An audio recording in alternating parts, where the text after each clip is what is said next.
Je vous invite à trouver donc Exode chapitre 8.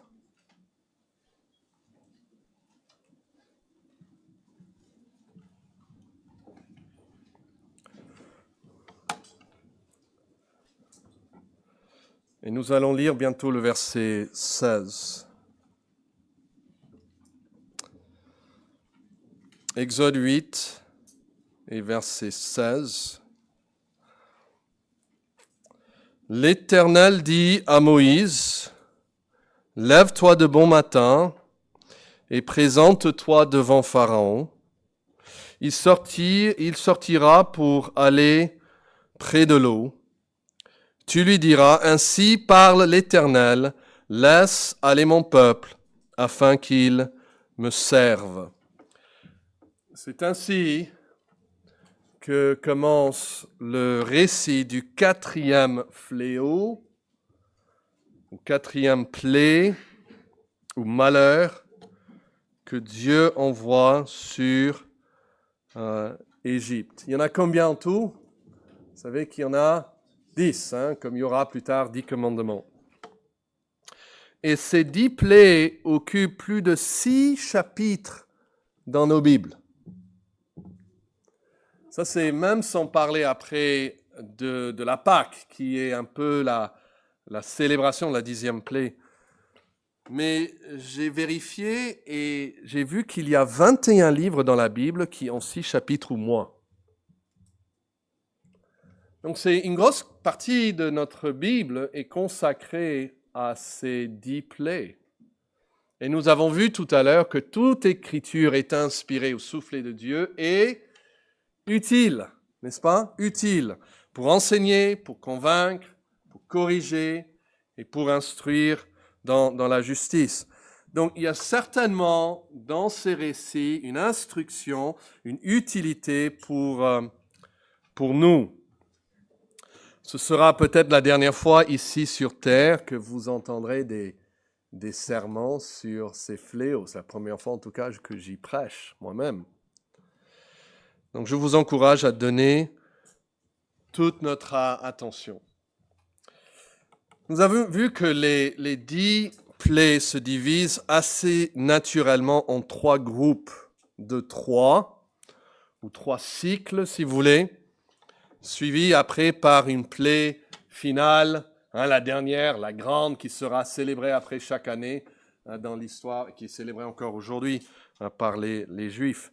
Et chaque groupe, chaque cycle de 3 débute par une rencontre matinale entre Moïse et Pharaon. Moïse vient jusqu'à la rivière, jusqu'au fleuve, pour rencontrer Pharaon. Et on retrouve donc une scène similaire avant le premier fléau, le 4e et puis le 7e fléau. Et de plus, le récit du dernier fléau dans chaque groupe ou dans chaque cycle est beaucoup plus concis. Et ça souligne donc qu'il y a une structure stylistique qui met ces fléaux en 3 groupes distincts, plus le dernier. Mais au-delà de ces éléments, on va dire, stylistiques, il y a des thèmes qui sortent, qui émergent également de chaque cycle. Et le premier cycle que nous avons considéré la dernière fois, il y a ce thème de souillure ou d'impureté, de corruption. Et puis quelque chose de nouveau qui est présenté maintenant dans ce cycle, le 2e cycle, c'est ce thème de séparation, de distinction que Dieu va faire maintenant entre son peuple et le peuple de Pharaon. Et puis les fléaux 7 à 9, on pourrait dire, chercher un mot avec S encore, saccage, une destruction vraiment sans précédent, marquée par une dévastation totale. Il y a une amplification, une escalade progressive dans l'impact et la gravité de ces jugements divins. Et au lieu de donner un sermon à chaque plaie, j'essaie de me limiter à un pour chaque cycle. Mais si on cherchait un angle pour examiner ces fléaux, il y a une idée qui pourrait les relier. De 1 à 10, je crois qu'on pourrait se tourner vers les 10 versets que nous avons lus dimanche dernier. Je ne sais pas si vous vous rappelez, mais on a regardé même 10 versets de suite. Enfin, 8 versets de suite et puis plus tard encore 2 versets où Dieu parle directement et expose lui-même le raisonnement derrière ses jugements. Et ça nous fournit une perspective, un angle par lequel nous devons aussi considérer ces fléaux. Regardez, puisque vous êtes en Exode 8, regardez le verset 6. Il répondit demain. Bon, Moïse dit, « Il en sera ainsi. » Pourquoi ? « Afin que tu saches que nul n'est semblable à l'Éternel, notre Dieu. » Nous avons vu 10 versets comme ça, où Dieu dit à répétition que c'est pour qu'on sache qu'il est l'Éternel. Pour qu'on sache que nul n'est comme lui. Donc ces 10 fléaux sont conçus par Dieu pour apprendre à Pharaon et aux Égyptiens, mais aussi aux Juifs, aux Israélites, à mieux le connaître. Et pour vous montrer un peu le succès que Dieu a eu en faisant cela, pensez sans le chercher, mais pensez à ce que Rahab, vous connaissez Rahab, elle dit 40 ans plus tard, dans un autre pays, le pays de Canaan, dans une ville qui s'appelle Jéricho, et elle dit ça, c'est en Josué 2,9, elle dit « La terreur que vous inspirez nous a saisis et tous les habitants du pays tremblent devant vous. » Pourquoi ?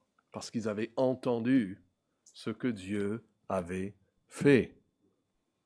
Mais Dieu veut pas seulement que l'impact arrive juste 40 ans plus tard au pays de Canaan, il veut que l'impact de ce qu'il fait dans ces fléaux demeure encore jusqu'aujourd'hui. En fait, plus de 100 fois on lit dans la Bible où Dieu parle aux Juifs et il leur dit qu'il est le Dieu qui les a fait sortir du pays d'Égypte. Ça devient presque un titre pour Dieu. Je suis le Dieu qui vous a fait sortir du pays d'Égypte. Lisez comment il va présenter les 10 commandements, c'est ainsi.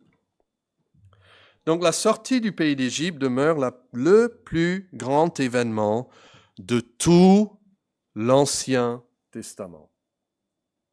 On ne peut pas exagérer son importance. Et même la Pâque juive, qui en est la célébration, est intimement liée à la mort de Jésus-Christ. Il est notre agneau pascal, dit la Bible.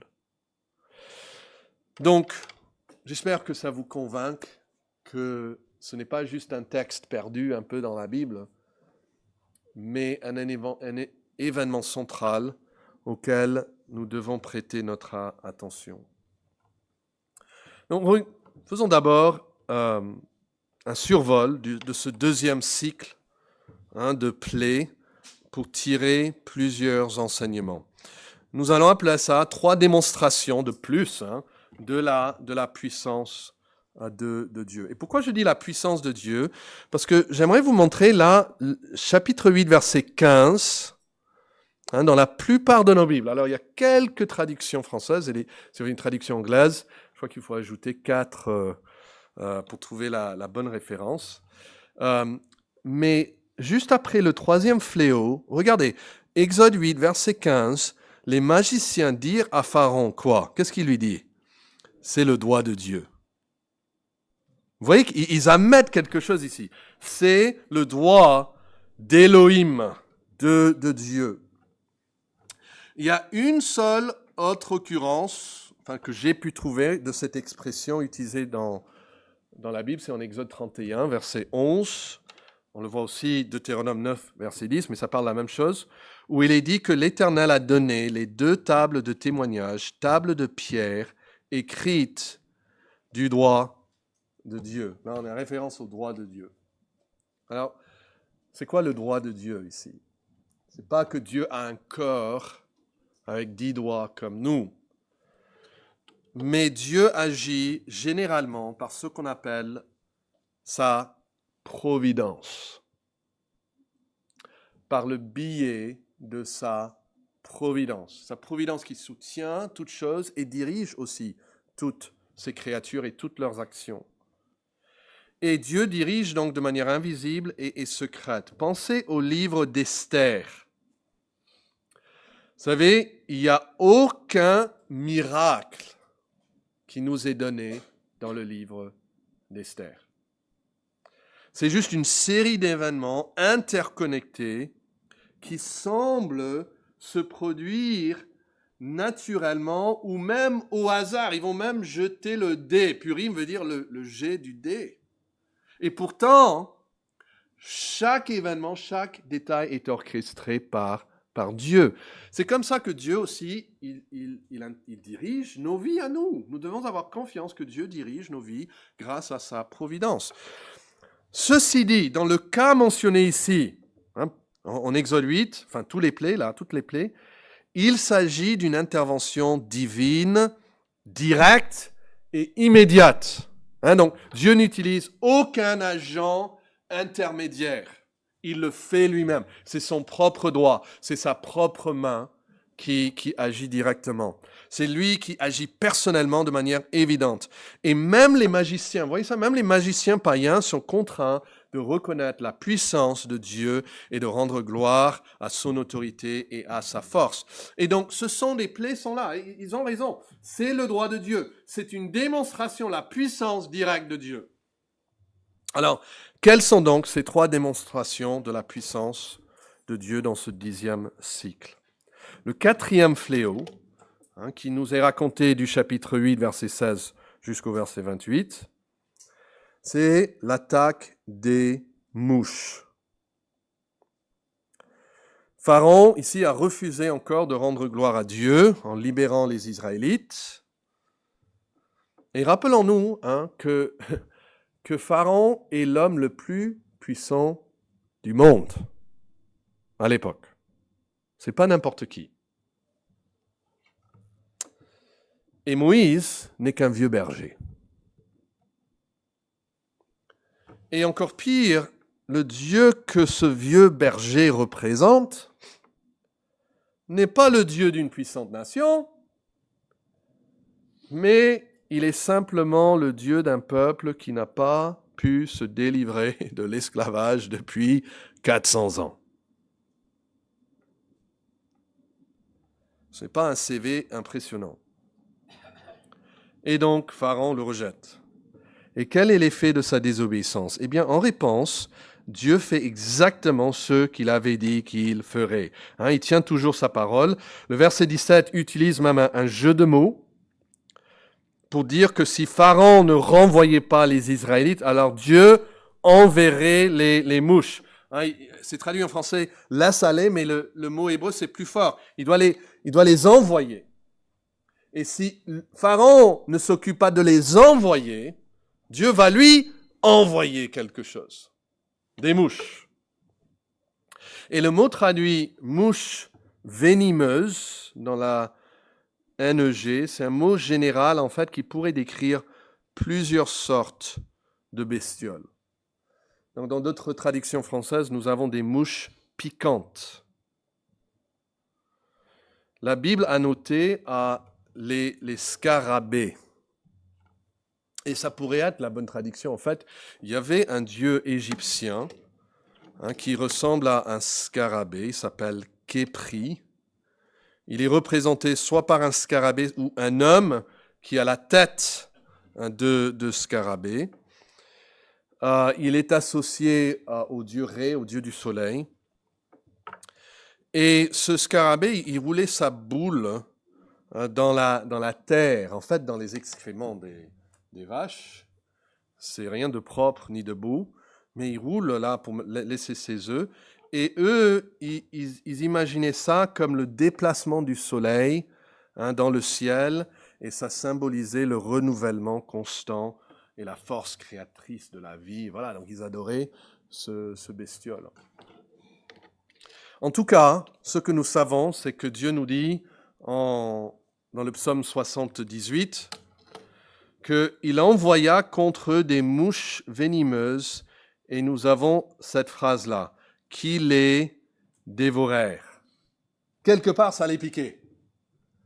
Quelque part, ça leur faisait bien mal. Et Exode 8, regardez le verset 20. L'Éternel fit ainsi. Il vint une quantité de mouches venimeuses dans la maison de Pharaon et de ses serviteurs, et tout le pays d'Égypte fut dévasté par les mouches. Vous savez, les mouches n'ont même pas besoin de me piquer, ils m'embêtent, hein, surtout quand vous avez plusieurs dans la cuisine, ou vous êtes en train d'étudier comment ça... C'est embêtant, c'est une distraction. Et puis j'ai un chien qui pense qu'il va les attraper tous, et il commence à sauter sur moi pour essayer de les avoir. Imaginez toute une maison qui en est remplie. Et le palais est rempli. Et on ne peut pas s'en débarrasser. Et c'est ici que Pharaon cherche pour la première fois un compromis. Regardez 8, verset 21. Pharaon appela Moïse et dit, « Allez, offrez des sacrifices à votre Dieu. » Ça nous paraît raisonnable, finalement. Mais après, il ajoute quoi? Dans le pays. Vous voyez ça? Exode 8, 21. C'est-à-dire dans le pays d'Égypte. Moïse, suivez le texte, Exode 8, 22, Moïse répondit, « Ce n'est pas convenable de faire ainsi, car nous offrirons à l'Éternel notre Dieu des sacrifices qui sont en abomination aux Égyptiens. Et si nous offrons sous leurs yeux des sacrifices qui sont en abomination aux Égyptiens, ne nous lapideront-ils pas? » C'est-à-dire, ils vont nous tuer en nous lapidant. « Nous ferons 3 journées de marche dans le désert et nous offrirons des sacrifices à l'Éternel notre Dieu selon ce qu'il nous dira. » Juste entre parenthèses, on ne dirait pas que c'est le même homme qu'on a rencontré au chapitre 3, 4, 5. Moïse qui dit « j'ai pas la bouche, je ne sais pas comme parler, non, on voit quelqu'un d'autre. » Là, on voit que Dieu le transforme, même par ses difficultés. Et lui donne un courage qui est vraiment impressionnant. Là, il tient debout devant Pharaon et il résiste. Et puis, notez l'avertissement au verset 25 que Moïse donne à Pharaon. Là, je vous le lis dans la traduction Semeur. Il dit seulement que le Pharaon ne recommence pas à nous tromper. Alors, quelle est la tromperie de Pharaon ici? Eh bien, je crois que Moïse l'a tout de suite détecté.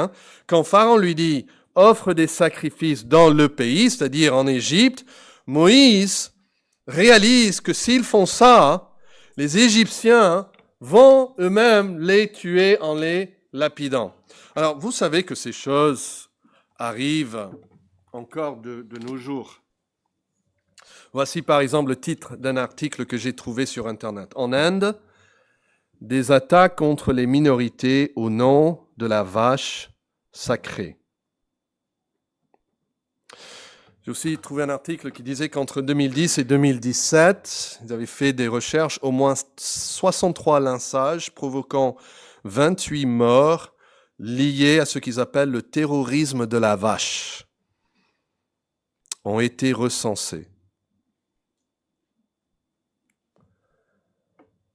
Alors, imaginez que vous allez dans un de ces endroits et vous prenez leur vache sacrée, vous lui égorgez et vous le brûlez en plein rue. Imaginez la réaction en 2024. Et nous savons que le pharaon précédent, probablement le père même de cet homme, avait mobilisé son peuple pour exterminer les Juifs en ordonnant de jeter les petits garçons dans le Nil, dans le fleuve. Et il est fort probable que le plan de Pharaon soit d'inciter les Juifs à sacrifier ces animaux considérés comme sacrés devant son propre peuple, dans le but de provoquer une réaction violente.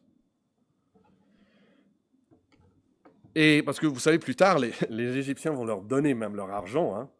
Il commence à avoir une estime aux yeux des Égyptiens, de Moïse et des Israélites. Et il veut les provoquer à une réaction violente afin d'humilier ce peuple d'Israël, de les neutraliser, neutraliser la menace que représentait ce peuple asservi. Et donc il y a cette deuxième tentative de compromis. Regardez le verset 24. Moïse dit non, donc Pharaon dit, bon, je vous laisserai aller, ok, pour offrir à l'Éternel votre Dieu des sacrifices dans le désert, seulement ne vous éloignez pas en inhalant. C'est-à-dire, va pas trop loin. Priez pour moi. Moïse répondit, je vais sortir de chez toi, je prierai l'Éternel. Demain, les mouches s'éloigneront de Pharaon, de ses serviteurs, de son peuple, mais que le Pharaon ne trompe plus en refusant de laisser aller le peuple pour offrir des sacrifices à Yahvé, à l'Éternel. Et Moïse, verset 26, sortit de chez Pharaon, il pria l'Éternel, et l'Éternel fit ce que demandait Moïse, et les mouches s'éloignèrent de Pharaon, de ses serviteurs, de son peuple. Il n'en resta pas une. Mais Pharaon, cette fois encore, endurcit son cœur et ne laissa point aller le peuple. Et donc, il y a le cinquième fléau. Le cinquième fléau, c'est l'épidémie mortelle parmi le bétail. Regardez dans vos Bibles à partir du verset 1 du chapitre 9, Exode 9. L'Éternel dit à Moïse, va vers Pharaon, tu lui diras, ainsi par l'Éternel, le Dieu des Hébreux, laisse aller mon peuple afin qu'il me serve. Si tu refuses de le laisser aller, et si tu le retiens encore, voici la main de l'Éternel sera sur les troupeaux qui sont dans les champs, sur les chevaux, sur les ânes, sur les chameaux, sur les bœufs et sur les brebis, et il y aura une mortalité très grande. L'Éternel distinguera entre les troupeaux d'Israël et les troupeaux des Égyptiens. Et il ne périra rien de tout ce qui est aux enfants d'Israël. L'Éternel fixa le temps et dit, demain, l'Éternel fera cela dans le pays. Et l'Éternel fit ainsi. Oui, il tient sa parole. Dès le lendemain, tous les troupeaux des Égyptiens périrent, et il ne périt pas une bête des troupeaux des enfants d'Israël. Pharaon s'informa. Il n'est pas sûr, hein, donc il envoie quelqu'un pour vérifier de ce qui était arrivé, et voici, pas une bête des troupeaux d'Israël n'avait péri, mais le cœur de Pharaon s'endurcit, et il ne laissa point aller le peuple. Alors, il faut réfléchir un moment au lien entre l'échange qu'a eu Moïse et Pharaon, juste avant, et ce qui se passe ici. Rappelez-vous le danger auquel s'exposaient les Juifs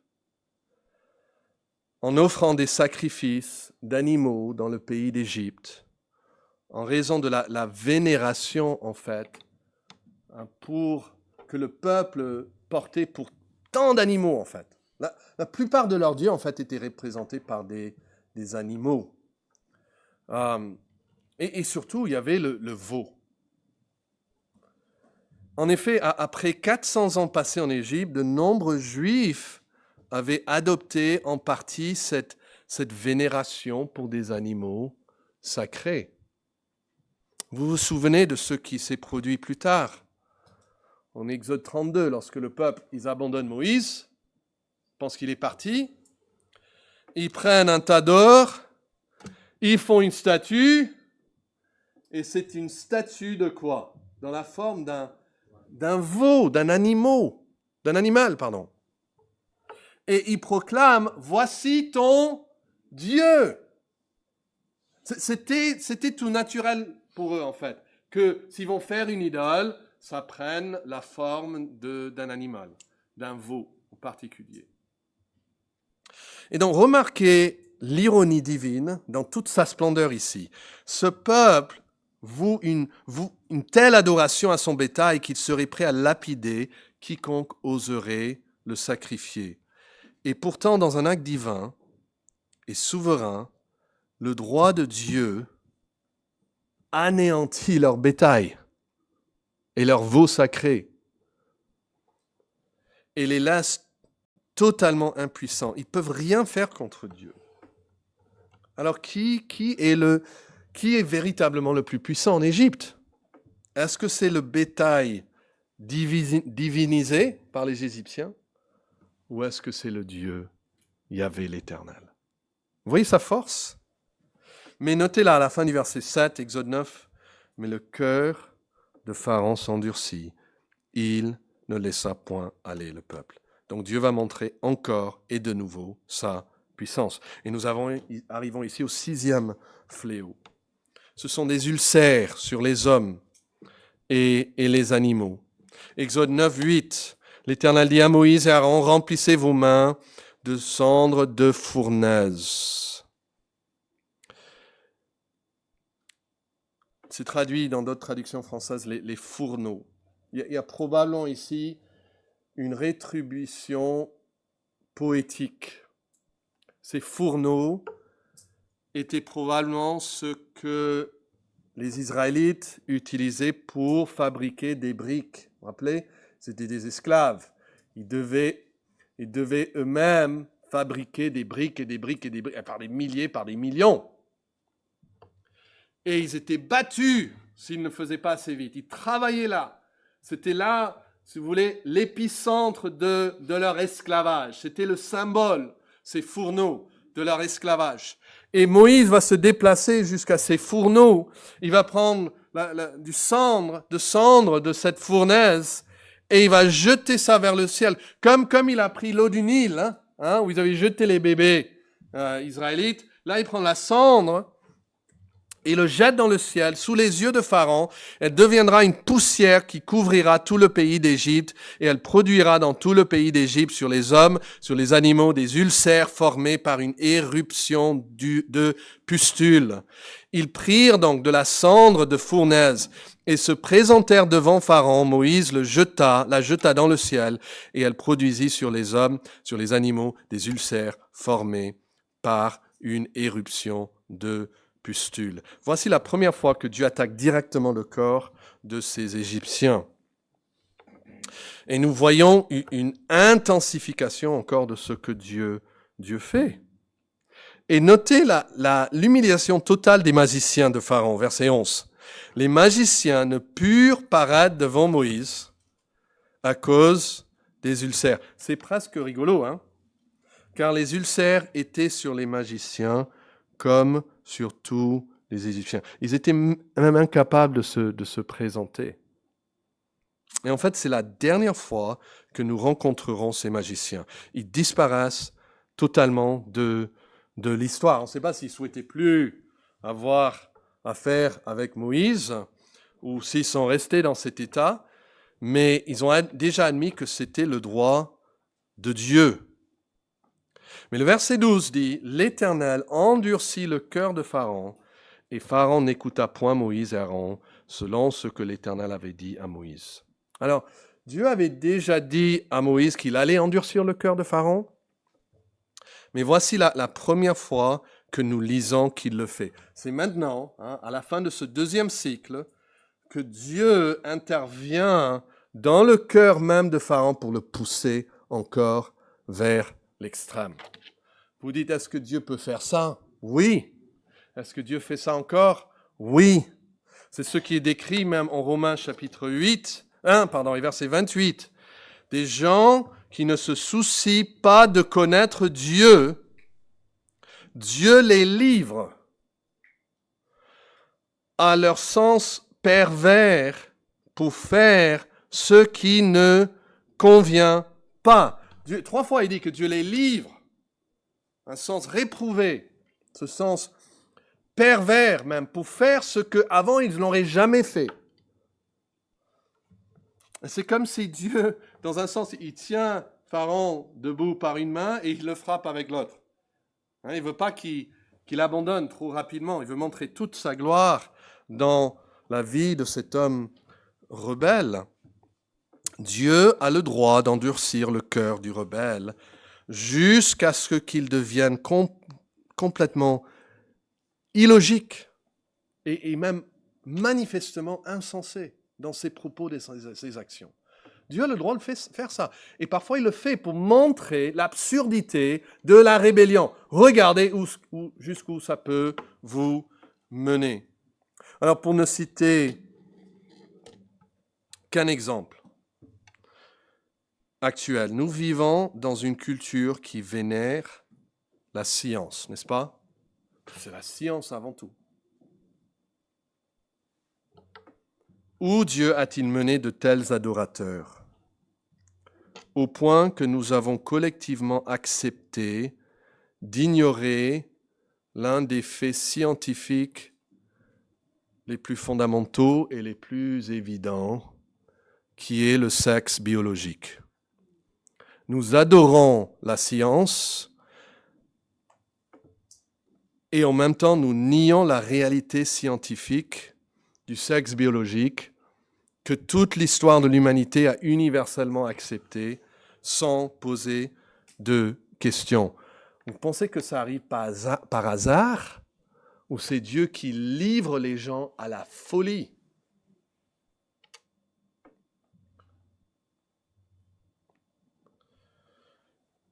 Il y a peut-être ici un jeune qui pense « Je peux aller jusqu'à un certain point dans ma rébellion contre mes parents, contre Dieu, mais il se dit en même temps « Je sais où m'arrêter quand même. Je sais, j'ai une certaine frontière, je ne vais pas aller plus loin que cette frontière que je me suis imposée. » Mais vous les jeunes, je vous dis que la réalité, c'est que vous ne pourrez pas décider quand et où votre rébellion s'arrêtera. Vous ne pouvez pas. Dieu peut choisir d'exposer votre rébellion en vous livrant à un esprit réprouvé qui vous conduira sur une route que vous n'avez jamais encore imaginée. Et que dans 10 ans, si vous pourrez vous voir aujourd'hui ce que vous allez faire dans 10 ans, vous serez choqués. Mais quand les 10 ans arrivent, pour vous, ça sera naturel.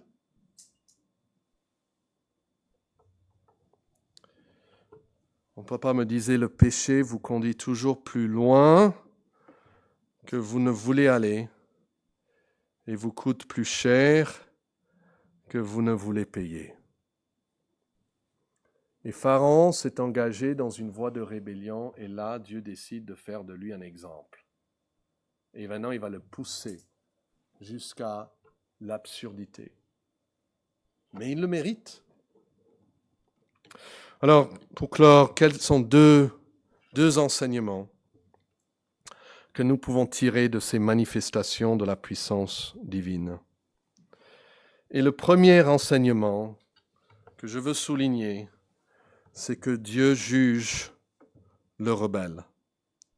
Dieu est un Dieu de jugement.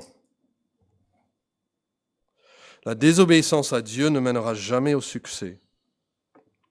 Rappelez-vous comment le cycle commence. Peut-être regardez encore Exode 8, verset 16. L'Éternel dit à Moïse, « Lève-toi de bon matin, présente-toi devant Pharaon, il sortira pour aller près de l'eau, et dis-lui ainsi par l'Éternel quoi? Laisse aller mon peuple. » C'est la 6e fois, moi j'ai marqué dans la Bible à côté de Exode 8, 16, que c'est la 6e fois que Dieu lui dit de laisser partir son peuple. Là, c'est une grâce pour Dieu de répéter ses exigences. Il aurait pu avoir un jugement final après la première fois. Dieu, jusqu'ici, lui a dit 6 fois. Avant le 5e fléau fera 7. Avant le 7e fléau sera 8. On est à 8 fois donc que Dieu lui dit « Laissez aller son peuple ». Mais il désobéit. Il reste obstiné. Et notez que Dieu juge le rebelle, même s'il montre une forme d'humiliation. Regardez dans vos Bibles, Exode 8, verset 4. Ça, c'est face aux grenouilles de la semaine dernière. Pharaon appela Moïse et Aaron et dit, qu'est-ce qu'il leur demande? Priez pour moi, vous voyez ça? Priez pour moi. Et puis, regardez Exode 8, verset 24. Ne vous éloignez pas, il dit à la fin, en allant. Et qu'est-ce qu'il dit à la fin? Priez pour moi.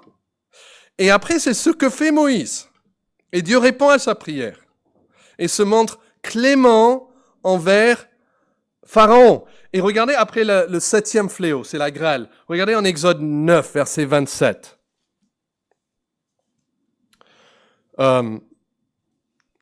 Pharaon fit appeler Moïse et Aaron et leur dit, cette fois j'ai péché, vous voyez? C'est l'Éternel qui est juste. Et moi et mon peuple, nous sommes les coupables. Qu'est-ce qu'il dit au verset 28? Priez l'Éternel, priez Yahvé. Et puis au verset 34, Exode 9, 34, Pharaon, voyant que la pluie, la grêle et les coups de tonnerre avaient cessé, continua de pécher, et il endurcit son cœur. Regardez après le 8e malheur, les sauterelles. Regardez Exode 10, verset 17. Il dit, mais pardonne mon quoi? Exode 10, verset 17, c'est bien de le voir. Mais pardonne mon péché pour 7 fois seulement, et quoi? Priez l'Éternel, votre Dieu. Vous savez, il y a peu de personnes dans l'Écriture qui demandent autant qu'on prie pour lui. Peu de gens reconnaissent aussi publiquement qu'ils sont redevables à Dieu de leur santé, de leur confort, que ce n'est que Dieu qui peut changer les circonstances. Il admet même publiquement qu'il a péché. On pourrait penser qu'il s'agit de signes positifs.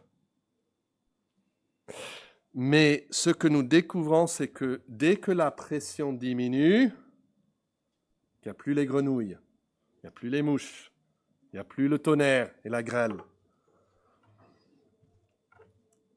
C'est son cœur naturel qui reprend le dessus. Même après qu'il quitte, finalement, ils partent, il se dit, mais qu'est-ce que j'ai fait? Il repart après eux avec son armée. Combien de personnes connaissez-vous qui agissent comme cela? Lorsqu'elles traversent des épreuves, elles crient à Dieu. Il y a des moments même où leur cœur semble brisé. Ils vont dire, j'ai péché, oh Dieu, pardonne mes péchés. Mais c'est parce qu'il y a la pression sur eux. Ils veulent éviter un certain jugement. Et dès que les choses vont bien, dès qu'il n'y a plus de pression, dès qu'elle veut quelque chose de spécifique, ben là, c'est le cœur rebelle qui ressort. Et le message de ces fléaux, c'est que Dieu juge le rebelle, même s'il démontre une forme d'humiliation. Dieu sait que ce n'est pas pour du vrai. Pensez au roi Saül. Rappelez, il y a plusieurs fois où il va implorer même le pardon de David. Il va dire, « Oh mon fils, c'est moi qui ai péché. Toi, tu es plus juste que moi. » Et David lui pardonne. Et Saül rentre chez lui et il se remet à le persécuter encore de nouveau. Jusqu'à ce que Dieu prenne sa vie. Ce sera la même chose avec Pharaon. Et c'est la même chose avec certaines personnes de nos jours. Ils vont se repentir, ils vont dire qu'ils regrettent leur péché. Mais ce n'est pas vraiment une humiliation réelle devant Dieu. Ce n'est pas la vraie repentance et la vraie foi. C'est une crainte de ce que Dieu pourrait leur faire, simplement. Chaque fois qu'on dit « j'ai péché », n'est pas forcément une vraie repentance. Dieu juge le rebelle, même s'il montre une forme d'humiliation. Mais notez aussi que Dieu juge le rebelle, même s'il démontre un désir de négocier avec lui. Vous voyez ça, on a vu déjà, 8, 21, il dit, ok, vous pouvez offrir des sacrifices à votre Dieu, mais dans le pays. Plus tard, il dit, verset 24, ok, vous pouvez partir, mais il ne faut pas aller trop loin. Plus tard, il va dire, ok, vous partez, mais vous laissez les enfants. Que les hommes vont pas. En fait, il trouve plusieurs idées, plusieurs compromis à suggérer. Et là aussi, beaucoup de gens tentent de négocier avec Dieu. Ils veulent lui offrir juste assez pour pas qu'il soit fâché contre eux, mais pas trop quand même, pas trop. Je crains qu'il y a comme ça même parmi nous ce matin. Vous voulez suivre Dieu à un certain point, mais pas complètement.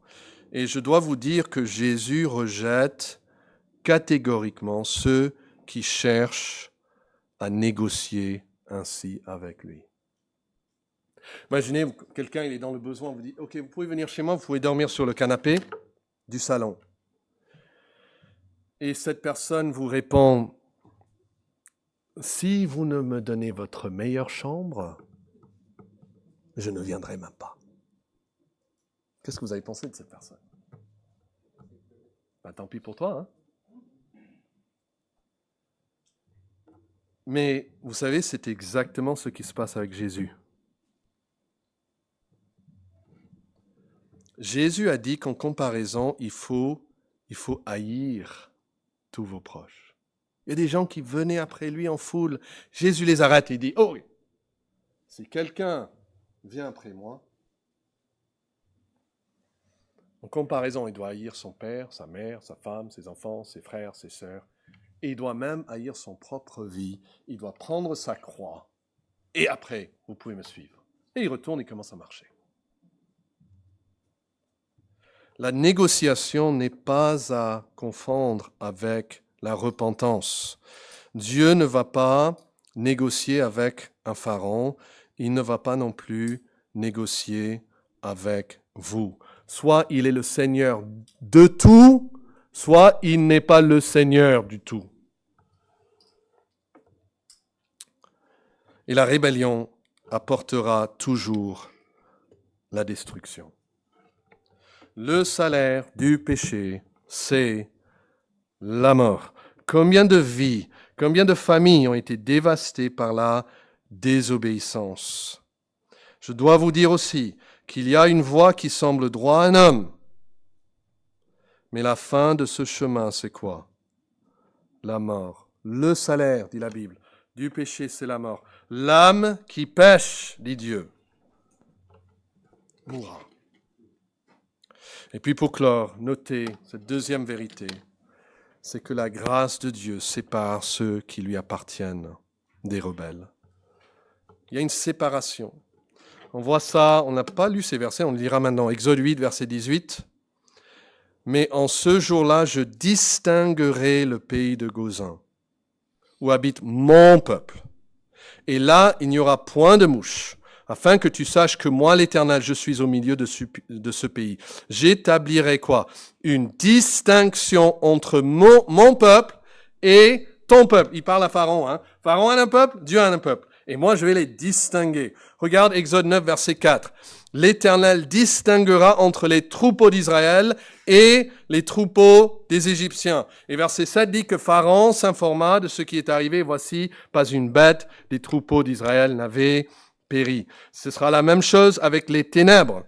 Chapitre 11, verset 7. Pour tous les enfants d'Israël, il dit au verset, il dit ceci. « Pas même un chien ne remuera sa langue afin que vous sachiez quelle différence l'Égypte fait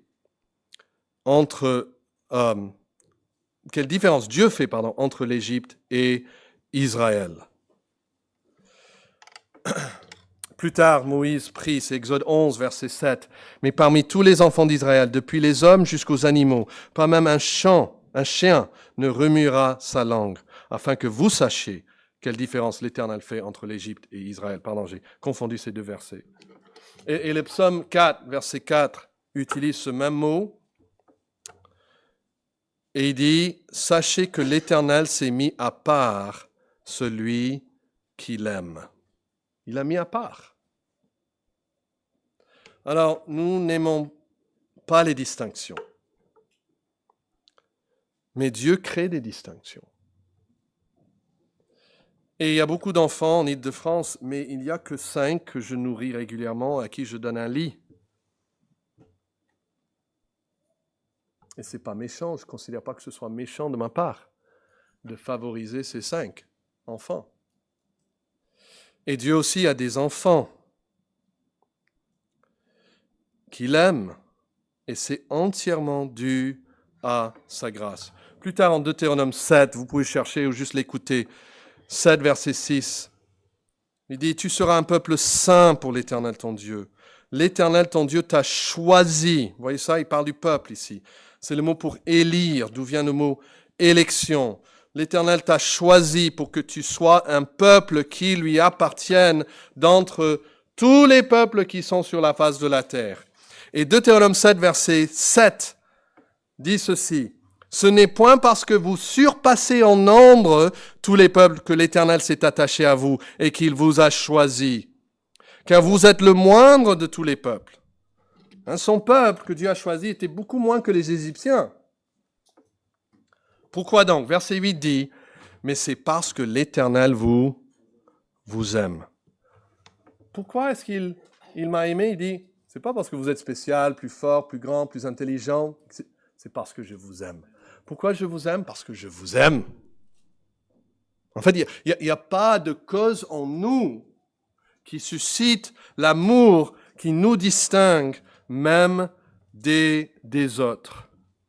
Éphésiens 1, je termine avec ce texte, 3 à 6, dit « Béni soit le Dieu et Père ». Notez la distinction ici. « Béni soit le Dieu et Père de notre Seigneur Jésus-Christ, qui nous a bénis de toute bénédiction spirituelle dans les lieux célestes en Christ. En lui, Dieu nous a élus avant la fondation du monde pour que nous soyons saints et irréprochables devant lui. Il nous a prédestinés dans son amour à être ses enfants d'adoption par Jésus-Christ selon le bon plaisir de sa volonté pour célébrer la gloire de sa grâce dont il nous a favorisés, vous voyez ça, dans le bien-aimé. Et vous n'avez pas besoin de comprendre la doctrine du choix de Dieu, la doctrine de cette distinction que Dieu fait entre son peuple et les enfants du diable, cette doctrine qu'on appelle souvent l'élection. Vous n'avez pas besoin de le comprendre, mais la Bible exige que vous la croyiez. Et Dieu veut aussi que cela nous pousse à le bénir. Vous voyez comment il dit « béni soit le Dieu ». Ça doit être une source de réconfort et de joie. Le peuple d'Israël pouvait dire, comme on a lu déjà en Deutéronome 7, Dieu nous a choisis en Abraham, il y a 400 ans, et il restera donc certainement fidèle. Et le chrétien peut dire encore mieux, Dieu nous a choisis avant la fondation du monde, et il restera certainement fidèle à son alliance. Dieu distingue entre les brebis et les boucs. Faites-vous partie du peuple de Dieu. L'invitation de Dieu est sincère. Venez à Christ. Venez à Christ. Vous ne pourrez vous en prendre qu'à vous-même si vous ne venez pas. Mais le temps passe. Le jour de jugement arrive. Hébreux 12, 25 dit « Gardez-vous de refuser d'entendre celui qui parle, car si ceux qui refusaient d'entendre celui qui publiait des oracles sur la terre n'ont point échappé, combien moins échapperons-nous si nous nous détournons de celui qui parle du haut des cieux ?» Prions. Seigneur, merci du fait que nous parlons actuellement au Dieu qui a fait tous ces prodiges, qui a envoyé tous ces fléaux. Et tu nous vois maintenant à Sarsal. Tu vois chaque cœur. Et tu sais distinguer entre ton peuple et le peuple du monde. Et nous prions que chaque personne ici puisse être sûre et certaine à qui ils appartiennent. Et qu'aujourd'hui soit le jour du salut pour certains. À toi soit la gloire, ô Dieu notre Père, et à ton Fils, et à ton Saint-Esprit,